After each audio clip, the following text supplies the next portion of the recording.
काही लोक वस्तुस्थिती न पाहता व्हिडिओ व्हायरल करतात, व्हिडिओ पोस्ट करून दिशाभूल करण्याचा प्रयत्न करतात। कल्ला करून गल्ला भरण्याचे दिवस संपलेत। व्हायरल व्हिडिओवर संग्राम जगतापांनी आपली प्रतिक्रिया दिली। राष्ट्रवादीचे आमदार जगतापांनी नाव न घेता अंधारेंवर निशाणा साधलाय। महाविकास आघाडीच्या उमेदवारावर आमदार संग्राम जगताप यांचे बॉडीगार्ड बंदूक दाखवत दहशत निर्माण करत असल्याचा आरोप करत सुषमा अंधारेंनी एक व्हिडिओ ट्विट केला होता।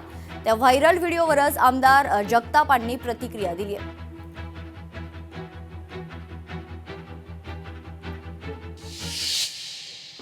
उमेदवार नाहीत आणि उमेदवार नसताना अशा काहीतरी कल्ला पुकार करायचा आणि कल्ला करून गल्ला भरायचा। आता दिवस ते संपलेले आहेत, ते फार वर्ष झाले त्याला, आता ते विषय संपून गेलेला आहे। पण कुठंतरी अशा अशा गोष्टींना आता बळी पडत नाही। तो काळ होता पूर्वी, अशा गोष्टींवरती लोक मतं द्यायची, पण आता तो विषय सगळा संपून गेलेला आहे। त्यामुळं यांची आरोप करणाऱ्यांची पात्रता आहे काय ही सुद्धा म्हणजे संशोधनाचा भाग आहे।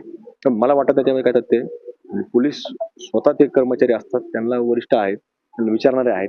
ते आरोप करत असताना, एखादा व्हिडिओ टाकत असताना माझी पोलीस प्रशासनाला विनंती आहे की जर तुमची दिशाभूल करत असतील आणि पोलिसांवर जर आरोप करत असतील तर महाराष्ट्र सरकारच्या पोलीस विभागाने या अशा लोकांवरती कायदेशीर गुन्हे देखील दाखल केले पाहिजेत। लोकशाही मराठी ऐका, पहा, जागरूक रहा।